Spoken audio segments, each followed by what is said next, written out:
Breaking news: devastation in Myanmar. A powerful 7.7 magnitude earthquake has struck Myanmar, killing over 1,000 people and injuring thousands more.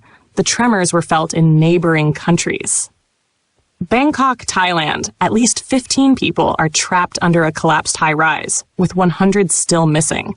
Rescuers are racing against time. Mandalay, Myanmar. A rescue team reports, "We are digging people out with our bare hands." International aid. Myanmar's military leaders have made a rare appeal for help. China and India are among the first to respond.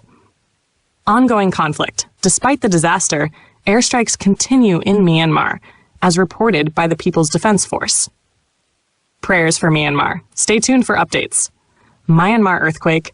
Pray for Myanmar. Breaking news. Disaster relief.